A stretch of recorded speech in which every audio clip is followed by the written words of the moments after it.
ظاہراً کتنا فاصلہ ہے،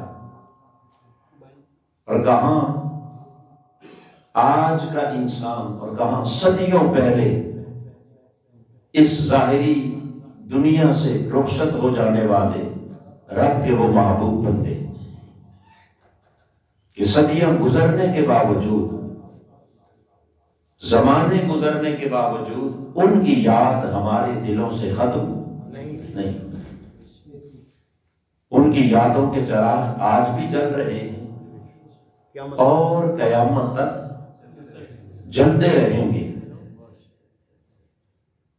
جبکہ انسانی فطرت یہ ہے کہ بڑے بڑے پیاروں کو بھی انسان وقت گزرنے کے ساتھ ساتھ آہستہ آہستہ بھول جاتا ہے۔ بھولتا ہے یا نہیں؟ آپ اگر تھوڑا سا غور کریں، آج سے 60 70 80 100 سال پیچھے چلے جائیں، اپنے بزرگوں میں سے، آباء و اجداد میں سے 3 4 پشتیں اوپر چلے جائیں، آپ کو کسی کا نام بھی معلوم نہیں، بالکل کسی کا پتہ،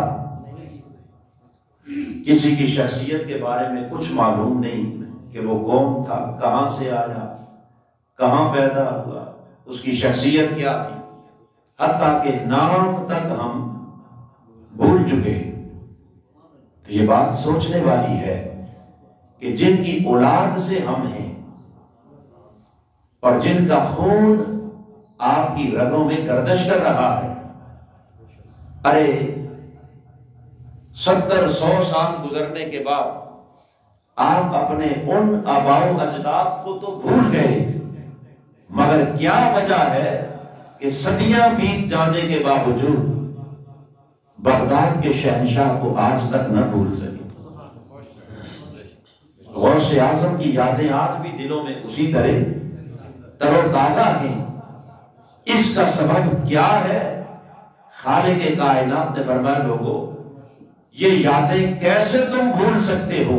سَيَجْعَلُ لَهُمُ الرَّحْمَنُ وُدًّا، یہ محبت کے وہ حسین چراغ ہیں جو خدا خود تمہارے دلوں میں جلا رہا۔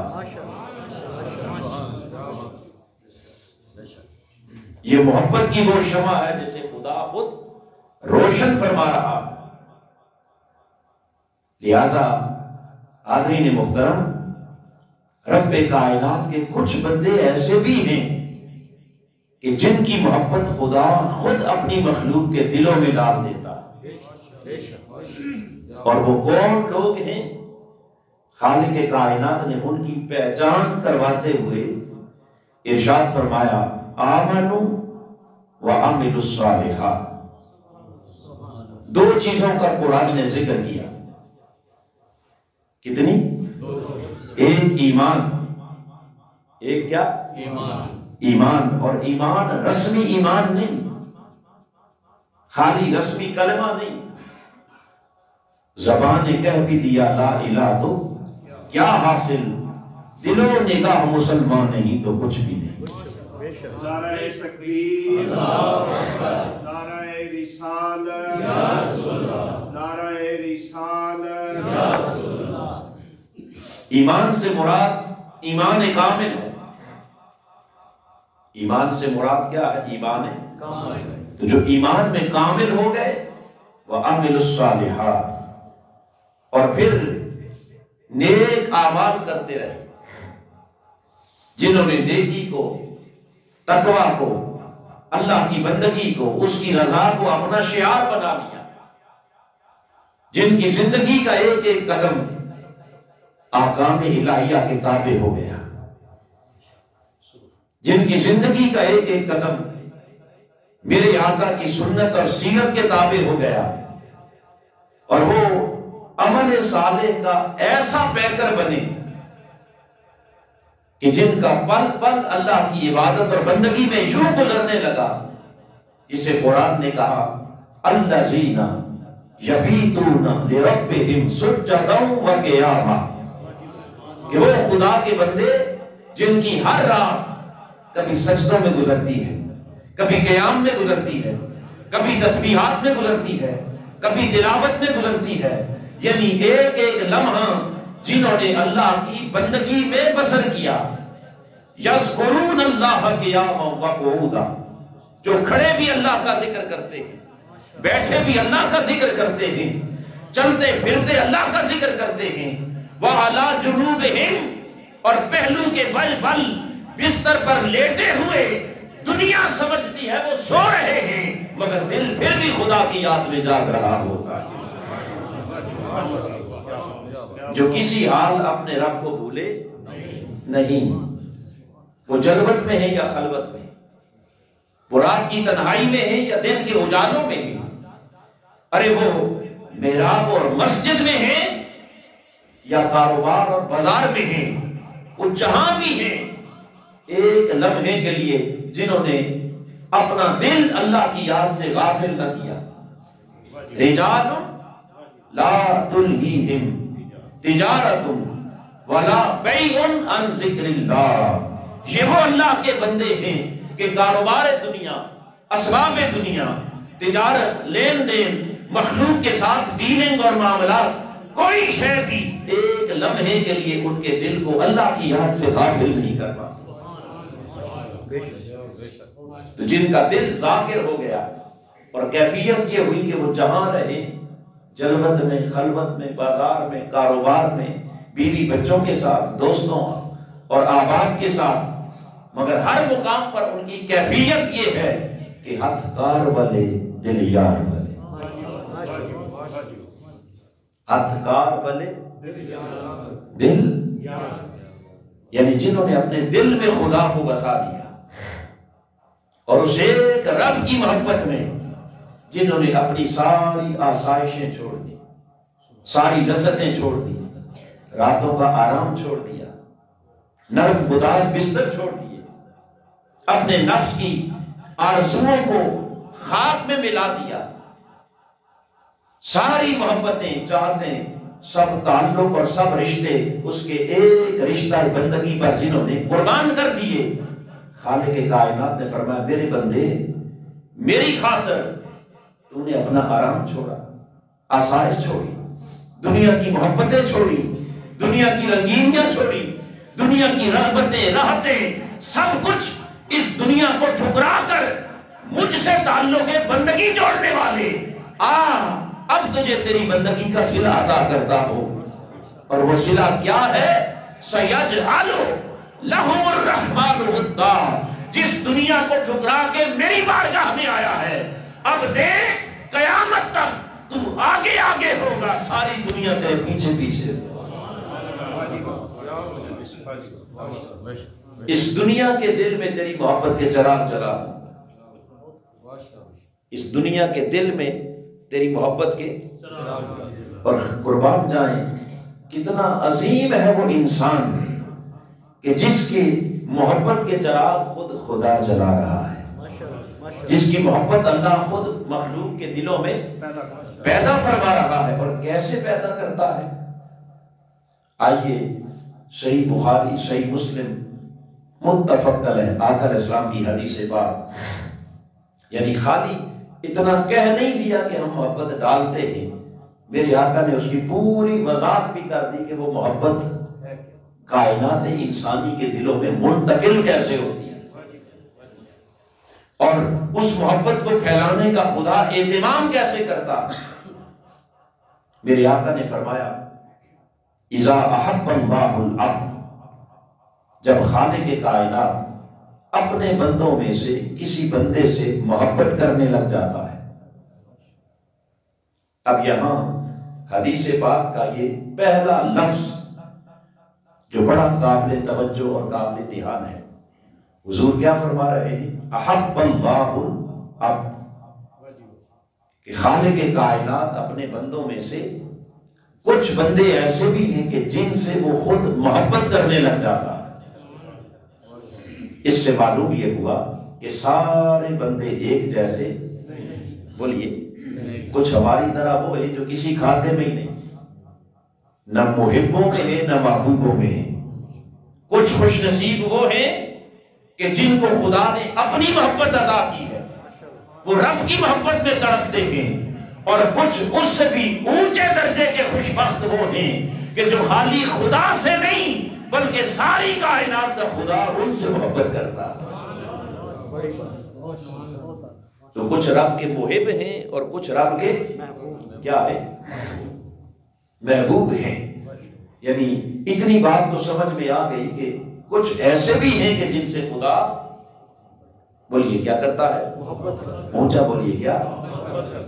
اب وہ کون ہیں جن سے خدا محبت کرتا ہے؟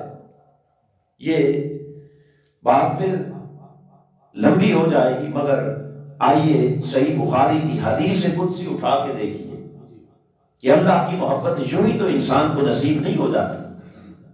اس کے لیے رب کائنات نے خود ارشاد فرمایا، حدیث قدسی میں فرمایا، لا یزال عبدی یتقرب الی بالنوافل حتی احببتہ۔ جب میرا بندہ مسلسل نفلی عبادت کے ذریعے میرا قرب چاہتا ہے، میرے قریب ہوتا چلا جاتا ہے، تو یہاں تک ایک وقت آتا ہے کہ میں اس بندے سے محبت کرنے لگ جاتا ہوں۔ اب حاضرین محترم، یہاں رب کائنات نے اس قرب کے راستے میں جس بندگی اور عبادت کا ذکر کیا وہ کیا ہے جی؟ یتقرب الی بالنوافل۔ نفل کہتے ہیں اضافی عبادت۔ نفل کسے کہتے ہیں؟ بولیے۔ اور جو ابھی فرائض تک بھی نہیں پہنچا اسے خدا کا قرب اور محبت کہاں سے نصیب ہو؟ جو پورے طور پر فرض بھی ادا، سنت بھی ادا نہیں کر رہا۔ رب کائنات نے فرمایا خالی 5 وقت کی نماز، سال کے بعد روزے، صاحب استطاعت کے لیے حج، صاحب نصاب کے لیے زکات، یہ نہیں بلکہ یتقرب الی بالنوافل، نفلی عبادت، اضافی عبادت۔ 5 وقت کے فرائض سے ہٹ کر ساری رات کا عبادت کرنا، 2.5% زکات سے بڑھ کر اپنا سب کچھ خدا کی راہ میں لٹا دینا، یہ نفلی عبادت۔ اضافی عبادت وہ چیزیں جو اللہ نے فرض اور واجب کے درجے میں رکھی ہیں وہ وہاں تک نہیں رہتے، چاہے وہ حقوق اللہ ہوں یا حقوق العباد ہوں۔ حقوق اللہ میں بھی کچھ چیزیں اللہ نے واجب کی ہیں اور حقوق العباد میں بھی کچھ چیزیں کیا ہیں؟ درجہ وجوب میں ہیں۔ بندگان خدا کا عالم یہ ہے کہ وہ حقوق اللہ ہوں یا حقوق العباد، وہ صرف وجوب تک نہیں بلکہ اضافی عمل، نفلی عمل، اور اس نفلی عمل کو بھی 1 2 4 دن کے لیے نہیں۔ حدیث کے الفاظ ہیں لا یزال عبدی، جب مسلسل میرا بندہ کئی برسوں تک، کئی سالوں تک اس اضافی عمل کے ذریعے میرا قرب تلاش کرتا رہتا ہے، تو قریب ہوتے ہوتے پھر ایک وقت آتا ہے حتی احببتہ، یہاں تک کہ میں خدا ہو کر اپنے اس بندے سے محبت کرنے لگ جاتا ہوں، میں رب ہو کر اپنے اس بندے سے بولیے محبت کرنے لگ جاتا ہوں۔ اب وہ مسلسل نفلی عبادات، آئیے پوچھئے حضور سیدنا غوث اعظم سے کہ جن کی زندگی کے 40 برس عشاء کے وضو سے فجر ادا کرتے رہے، عشاء کے وضو سے بولیے، یہ ہے لا یزال عبدی، جنہوں نے اپنی جیب خرچ بھی غریب طلبہ پر خرچ کر جو کچھ ملا دوسروں کے منہ میں ڈال دیا، اور اپنا حال یہ ہے کہ دن روزے میں گزرتا ہے، شام افطار کا وقت آتا ہے تو درخت کے خشک پتے کھا کر روزہ افطار کر لیتا،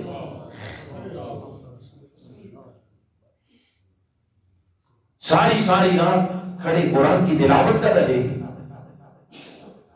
یعنی ایک لمحہ، ایک پل جب خدا کی بندگی میں بیتنے لگتا ہے تو پھر خالق کائنات کہتا ہے بندے پہلے تو میرا محب تھا، اب میں تیرا محب ہو گیا ہوں، پہلے تو مجھے اپنا محبوب رکھتا تھا، اب میں نے تجھے اپنا یوں محبوب بنا لیا، خالی بنایا نہیں، اب قیامت تک دنیا تجھے محبوب سبحانی کا ماشاءاللہ، بے شک بے شک، دنیا تجھے کیا محبوب سبحانی، محبوب سبحانی، یوں ہی تو نہیں کہتے۔ پھر خدا خود اپنے بندوں سے کیا کرتا ہے؟ محبت کرتا ہے، اور جب خدا محبت کرتا ہے تو میرے آقا نے فرمایا یقول لجبرائیل لقد احببت فلانا، جبرائیل امین کو بلا کے کہتا ہے جبرائیل مجھے فلاں بندے سے محبت ہو گئی ہے، مجھے فلاں بندے سے کیا ہو گئی؟ بولیے قربان جائیں، کتنا خوش نصیب ہے وہ اللہ کا بندہ کہ جس کا خدا خود کہہ رہا ہے کہ جبرائیل دیکھ فلاں شہر میں، فلاں گلی میں، فلاں محلے میں، فلاں بستی میں اس نام کا بندہ ہے، مجھے اس بندے سے پیار ہو گیا ہے۔ بڑی بات، جبرائیل امین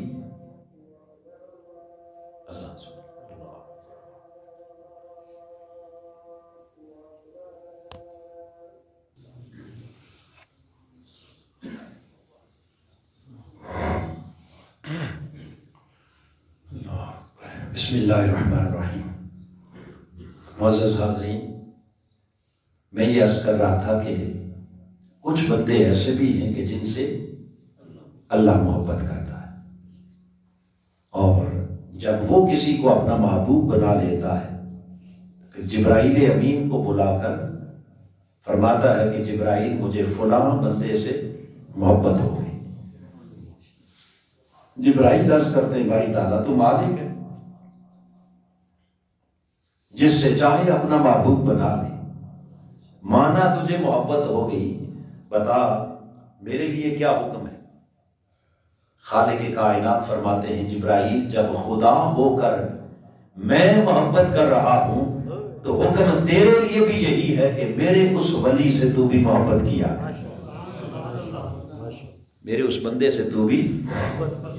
حدیث میں آتا ہے فَيُحِبُّهُ جبرائیل، پھر جبرائیل امین بھی اللہ کے اس ولی سے کیا محبت کرنے لگ جاتے ہیں۔ خالق کائنات فرماتا ہے جبرائیل یہ محبت کوئی اتنی معمولی شے تو نہیں کہ فقط تیری ذات تک رہ جائے، نہیں، خالق کائنات فرماتا ہے ثم ینادی فی اہل السماء، اے جبرائیل جا آسمانوں میں منادی کر دے، پورے عالم ملکوت میں جا کے اعلان کر دے اور بتا دے کہ ملائکہ فلاں شخص جس سے خدا بھی محبت کرتا ہے، میں جبرائیل بھی محبت کرتا ہوں، اور رب کا حکم یہ ہے کہ اگر مجھے راضی کرنا ہے تو آؤ سارے مل کر میرے اس محبوب ولی سے محبت کیا کرو۔ میرے آقا نے فرمایا فَيُحِبُّهُ أَهْلُ السَّمَاءِ، یہاں تک کہ تمام آسمان والے بھی اللہ کے اس ولی سے محبت کرنے لگ جاتے ہیں۔ جب چاروں طرف عالم ملکوت و جبروت میں اس کی محبت کے ڈنکے بجنے لگتے ہیں تو جبرائیل امین عرض کرتے ہیں کہ باری تعالیٰ اب تو سارے آسمان والے بھی تیرے ولی سے محبت کر رہے ہیں۔ خالق کائنات فرماتا ہے جبرائیل یہ محبت کوئی اتنی معمولی شے تو نہیں کہ فقط آسمانوں تک رہ جائے، مولا اب کیا حکم ہے؟ فرمایا ثم یوضع لہ القبول فی الارض، اب اس محبت کو زمین میں پھیلا دو، پوری کائنات کے اندر شرق سے غرب تک پھیل جاؤ، اور جہاں جہاں جس سینے میں ایمان دکھائی دیتا ہے اسی دل میں میرے ولی کی محبت کے چراغ روشن کر۔ جبرائیل امین ملائکہ کو لے کر جب اللہ کے اذن سے زمین پر اترتے ہیں اور پوری روئے زمین پر شرق سے غرب تک مخلوق خدا کے دلوں میں اللہ کے اس ولی کی محبت کے یوں چراغ روشن کر دیتے ہیں کہ پھر از خود یہ دل اللہ کے اس بندے کی طرف مائل ہونے لگتے ہیں، طبیعتیں اس کی طرف کھنچنے لگتی ہیں، اور جنہوں نے کبھی دیکھا نہیں جانا نہیں پہچانا نہیں، بس نام سنا تو نام سنتے ہی ان کے دل اللہ کے ولی کی محبت میں دھڑکنے لگ جاتے ہیں۔ یہ وجہ ہے کہ خالق کائنات کی یہ جو اتاری ہوئی محبت ہے دلوں میں، حاضرین محترم، چونکہ رب کی اتاری ہوئی محبت یہ عارضی، وقتی اور فانی نہیں، بلکہ یہ حقیقی، یہ دائمی، یہ پرماننٹ محبت ہے۔ زمانے گزر جاتے ہیں، انسان بدلتے چلے جاتے ہیں، مگر اللہ کی اتاری ہوئی وہ محبت کا سلسلہ ختم بولیے ختم نہیں ہوتا۔ یہ وجہ ہے کہ آج ہم دیکھتے ہیں کہ صدیاں بیت گئیں، زمانے بدلتے گئے، مخلوق بدلتی گئی، مگر غوث کی محبت اسی طرح جاری و ساری ہے۔ داتا گنج بخش علی اجمیری کی محبت اسی طرح، فرید الدین گنج شکر کی محبت بولیے، بہاؤالدین نقشبند کی محبت، خواجہ اجمیر کی محبت۔ آخر اتنے زمانے گزرنے کے باوجود یہ محبتوں کے چراغ کیوں نہ بجھے؟ یہ محبتیں آج تک قائم ہیں تو اس کا کوئی سبب تو ہوگا۔ اور اگلی بات اس سے بھی بڑی عجیب تر ہے، وہ یہ کہ ان محبتوں کے چراغ بجھانے کے لیے بڑی بڑی ناپاک کوششیں بھی ہوں، بڑی بڑی سازشیں بھی ہوں، یہاں تک کہ اس محبت کے سیلاب کو روکنے کے لیے، اس کے آگے بند باندھنے کے لیے بڑی بڑی تحریکیں بھی چلی، ڈور ٹو ڈور کمپین بھی ہوئی، ایک ایک دروازہ کھٹکایا گیا، اس کے اوپر بڑا لٹریری ورک ہوا، لٹریچر لکھا گیا، کتابیں لکھی گئی، تاکہ کسی طرح یہ محبت کا سیلاب تھم جائے، یہ محبت کا سیلاب تھم جائے۔ لیکن تاریخ گواہ ہے کہ ان ساری کوششوں کے باوجود فری لٹریچر بھی تقسیم ہوئے، ایک ایک دروازہ بھی نوک کیا، بڑی تنظیمیں تحریکیں بھی وجود میں آئیں، اور پھر اس کو بڑا حسین نام دیا گیا، کس کا؟ توحید کا۔ توحید خداوندی کے نام پر اس محبت کے سیلاب کو روکنے کی بڑی کوششیں ہوئی، مگر وہ سیلاب رکا، وہ سیلاب تھما، یہاں تک کہ بالآخر محبت کرنے والوں پر شرک تک کے فتوے لگ گئے، انہیں مشرک کہہ دیا گیا، مگر اتنے سخت الفاظ استعمال کرنے کے باوجود بھی محبت میں پھر بھی کمی بولیے آئی یا نہ آئی، بلکہ محبت پہلے سے بھی اور بڑھتی گئی، ملحد کہا، کافر کہا، مشرک کہا، مگر اس کے باوجود بھی دلوں سے محبت نکال۔ اور اس سے بھی پھر آگے تھوڑا سا آگے چلے تو جب دیکھا کہ کسی صورت یہ محبت دلوں سے نکل نہیں پا رہی، تو پھر اللہ کی ان اولیاء کے آستانوں کو نشانہ بھی بنایا گیا، وہاں بم چلائے گئے، وہاں بلاسٹ کیے گئے، چلے فتووں سے ڈر کر تو یہ پیچھے نہیں ہٹے، شاید جان کے خطرے سے اس راستے کو چھوڑ دیں، شاید اپنی جان کی خاطر یہ اس محبت کو خیر آباد کہہ دے۔ مگر حاضرین محترم، آپ نے دیکھا کہ بم دھماکوں کے باوجود، شہادتوں کے باوجود، جانوں کے نذرانے دینے کے باوجود اللہ کے ان اولیاء کی محبت دلوں سے نکلی، بلکہ پہلے سے بھی بڑھتی چلی گئی۔ اب یہ سارا طرز عمل جو میں نے آپ کے سامنے عرض کیا، یہ انسان کو سوچنے پر مجبور کرتا ہے، انسان کو حیرت میں گم کر دیتا ہے کہ آخر باری تعالیٰ وجہ کیا ہے؟ اتنی تحریکیں چلی، اتنا پوری انٹرنیشنل فنڈنگ ہوئی، پوری دنیا کے ریال، درہم، ڈالر پونڈ، ہر شے وہ اس پر انویسٹ کر دی گئی کہ یہ محبت کا سیلاب رک جائے. تحریریں ہوئی، تقریریں ہوئی، کتابیں لکھی گئیں، فتوے لگے، بم چلے، سارا کچھ ہوا، مگر محبت ہے کہ رکتی نہیں، بڑھتی ہی چلی جا رہی ہے. عاشقوں کا ہجوم دن بدن بولیے بڑھتا ہی چلا جا رہا ہے. دادا کے ماننے والوں میں اضافہ ہی ہو رہا ہے، غوث کے غلاموں میں اضافہ ہی ہوتا چلا جا رہا ہے. آخر کیا وجہ ہے کہ یہ محبت کیوں نہ رک سکی؟ یہ محبت کیوں نہ کم ہو سکی؟ خالق کائنات نے فرمایا سَيَجْعَلُ لَهُمُ الرَّحْمَنُ وُدًّا. کائنات والوں آؤ تمہیں میں بتاؤں، اگر یہ محبت کسی انسان کی پیدا کردہ ہوتی تو خدا جانے کب سے مٹ چکی ہوتی. اسے کون مٹا سکتا ہے؟ سَيَجْعَلُ لَهُمُ الرَّحْمَنُ. جب محبت اتار خدا رہا ہے تو کوئی خدا سے بڑا طاقتور ہو تو پھر تو اس محبت کو روک لے، چونکہ اس سے بڑا طاقت والا کوئی نہیں. لہذا یہ دنیا قیامت تک الٹی بھی لٹک جائے، جب تک خدا محبت اتار رہا ہے کوئی اس محبت کو ختم نہیں کر سکتا. یہ محبت اب قیامت تک ختم ہو اس لیے نہیں سکتی کہ وہ شمع کیا بجھے جسے روشن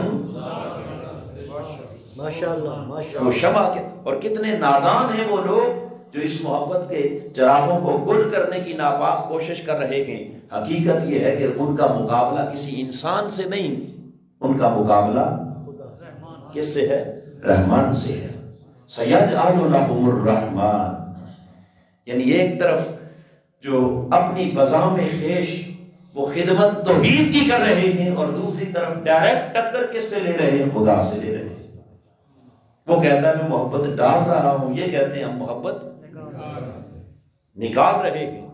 خالق کائنات نے فرمایا لوگوں اس محبت کو قیامت تک کوئی نکال بولیے نکال نہیں سکتا. اور اس محبت کے مظاہر آج بھی، جیسے میں نے پہلے عرض کیا کہ صدیاں بیت گئیں مگر غوث کی محبت،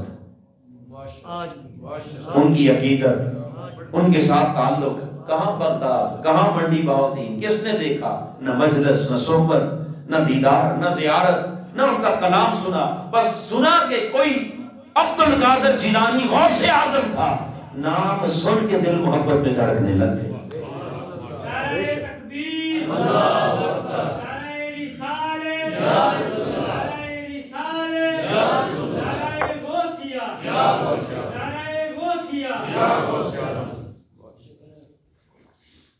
اور حاضرین محترم،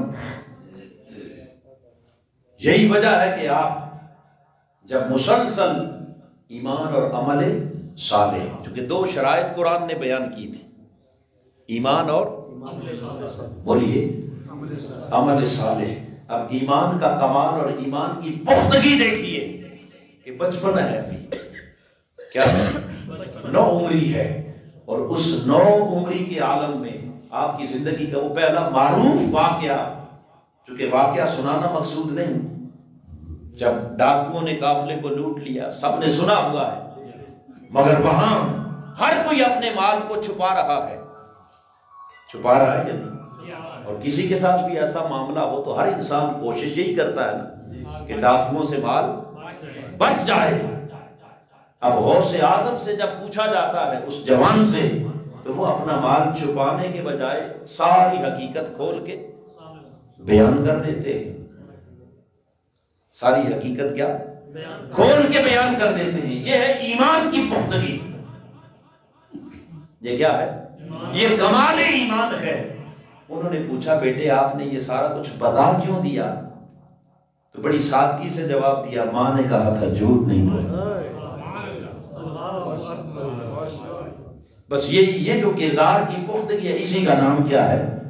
ایمان ہے. یہ توکل علی اللہ ہے. اور اس ایمان کی پختگی نے کئیوں کی قسمت بدل دی، کئیوں کی تقدیر بدل دی.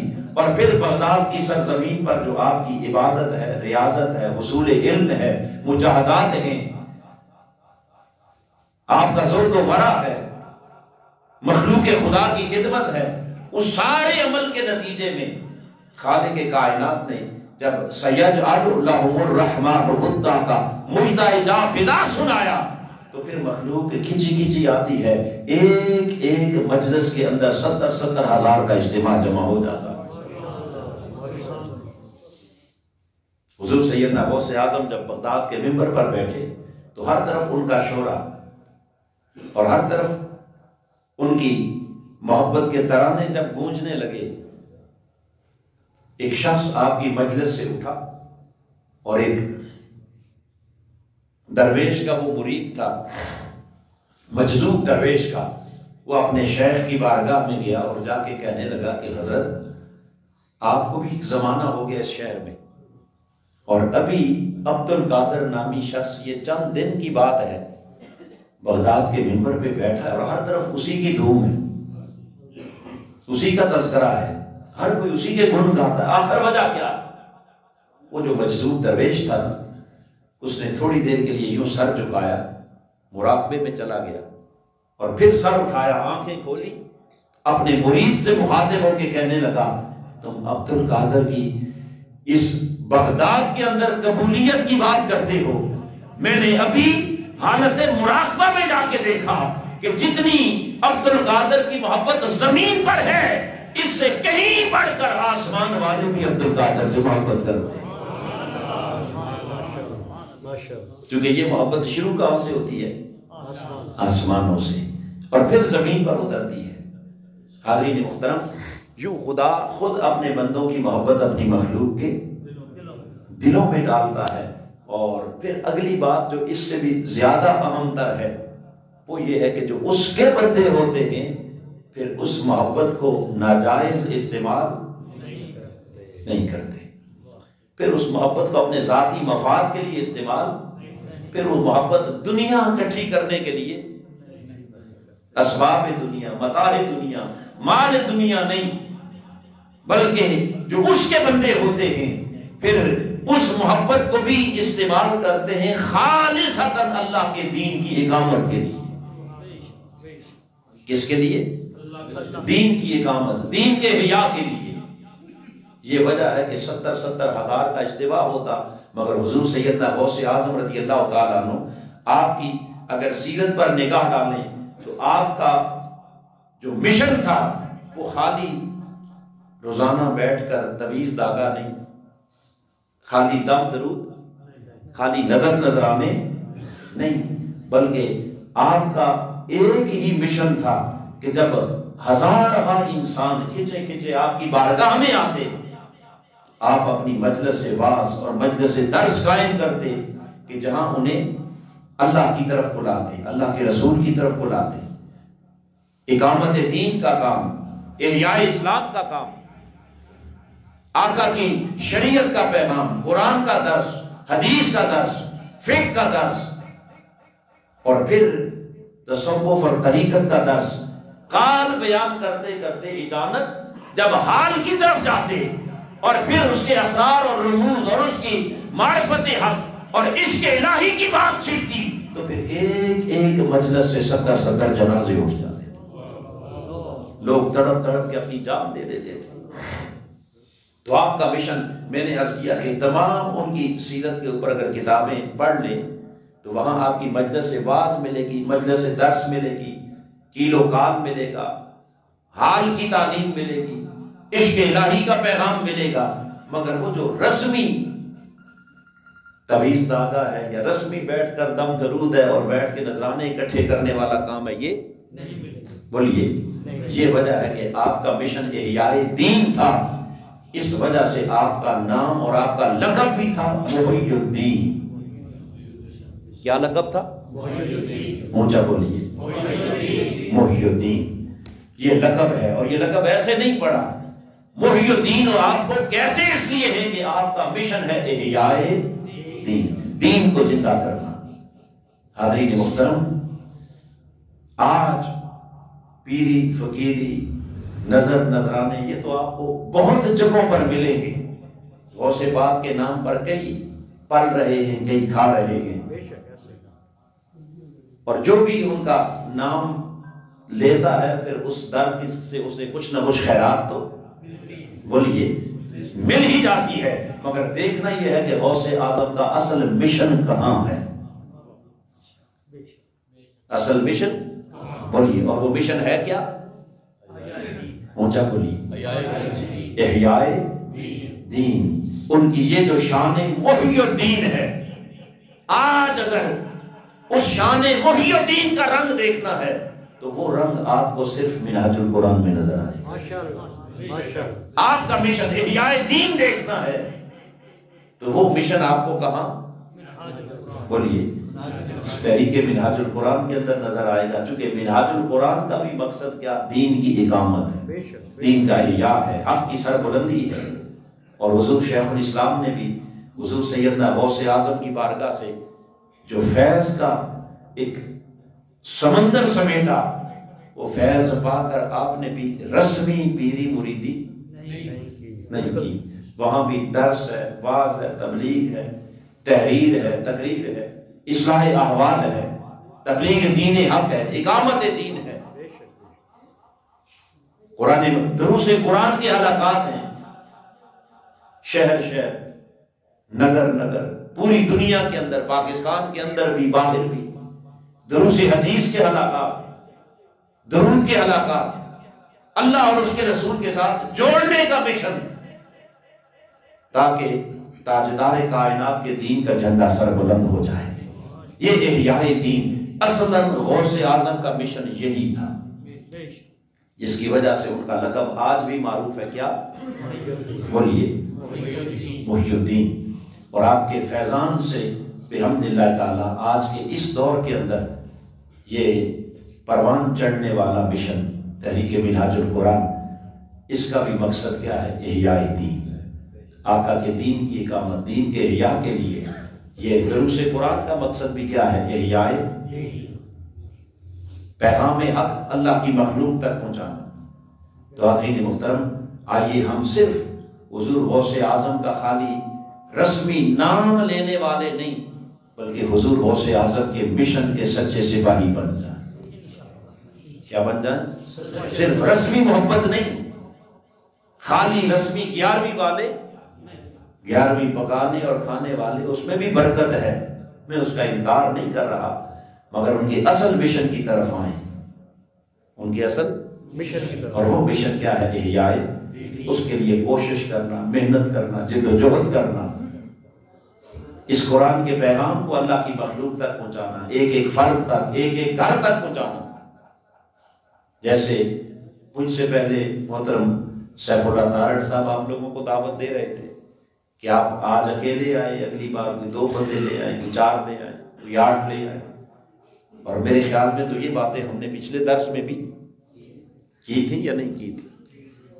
مگر حاضرین محترم، جب تک ہم رسومات کے پجاری رہیں گے، اس وقت تک کبھی حقیقت کو پا نہیں سکتے۔ حقیقت کو پانے کے لیے رسموں سے آگے نکلنا ہوگا، اور وہ کیا ہے؟ وہ احیاء دین کا، اقامت دین کا اور غلبہ دین حق کا اپنے اندر وہ جذبہ پیدا کرنا ہے کہ جس کے لیے ایک ایک دروازے پر آپ نے جانا ہے، ایک ایک فرد کو بلانا ہے۔ کس کے لیے؟ اپنی ذات کے لیے؟ بولیے، میرے لیے، سیف اللہ صاحب کے لیے، کسی شخص کے لیے، کسی فرد کے لیے، کسی دنیا کے مفاد کے لیے نہیں، خالص اللہ کے دین کے لیے۔ کس کے لیے؟ بولیے، اللہ کے۔ اور اللہ کے دین کی دعوت لے کر جب کوئی شخص اپنے گھر سے نکلتا ہے تو میرے آقا نے فرمایا جتنی دیر وہ اللہ کے دین کی راہ میں رہتا ہے، اللہ کے جلیل القدر ملائکہ بھی اس کے قدموں کے نیچے اپنے پر بچھائے ہوئے ہوتے ہیں، فرشتے اس کے قدموں کے نیچے پر بچھا دیتے ہیں جب تک وہ اللہ کے دین کی احیاء اور دین کی اقامت کے مشن پر نکلا ہوتا ہے۔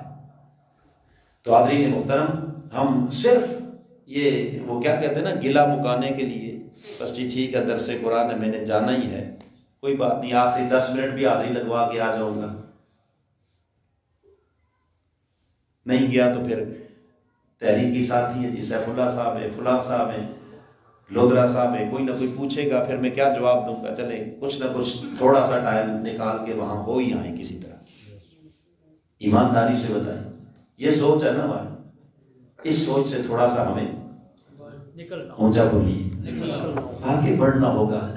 کیا سیف اللہ صاحب ناراض ہوں گے، ڈوگرا صاحب ہوں گے، وسیم صاحب ہوں گے، فلاں مجھ سے پوچھے گا، کسی کے پوچھنے کو ایک طرف رکھ دیں۔ آپ یہ دیکھیں کہ 1 مہینے کے بعد یہ اقامت دین کے اس مشن نے ایک ذمہ داری ہمیں دی ہے، اور اس ذمہ داری کو ہم کہاں تک نبھا رہے ہیں۔ ہم پورا مہینہ اپنے معمولات کے اندر، اپنے کام کاج کے اندر، ہر چیز کے اندر کتنے سیریس ہیں، اور جب مہینے کے بعد یہ ایک پروگرام آتا ہے تو اس کے لیے ہم کس قدر نان سیریس ہو جاتے ہیں۔ تو حاضرین محترم، بس میری درخواست یہ ہے کہ آئیں، اگر اس مشن کا بھی، منہاج القرآن کا بھی، اور حضور سیدنا غوث اعظم کا بھی، اور بارگاہ مصطفیٰ کا بھی اگر حقیقی فیض چاہتے ہیں تو وہ فیض رسموں سے نہیں، بلکہ جب تک حقیقی وفا نہ ہو اندر، اس وقت تک وہ فیض نصیب نہیں ہوتا۔ اور اگر صدق کے دل کے ساتھ اور اخلاص نیت کے ساتھ اگر ہم اس پر کوشش محنت کرنے لگ جائیں تو اللہ رب العزت فرماتا ہے کہ میں اپنے بندے کی کبھی بھی کوشش کو رائے گا۔ من اتانی یمشی آتیتہ ہرولۃ، حدیث قدسی میں رب نے کہا بندے تو میری طرف قدم تو اٹھا، تو خرامہ خرامہ چل کے آئے گا، مجھے اپنی عزت کی قسم میری رحمت دوڑ کے آئے گی اور تیرا استقبال کرے گی، مگر میرے راستے پر آ تو صحیح، تو چلے ہی نہ، قدم ہی نہ اٹھائے، اور پھر کہے کہ خدا کی رحمت گھر بیٹھے آ جائے، ایسا نہیں۔ پہلے تو قدم اٹھا، آتیتہ ہرولۃ، تو آہستہ آہستہ بھی چلنا شروع کرے گا کہ میری رحمت دوڑ کے تجھے اپنے دامن میں لے جائے۔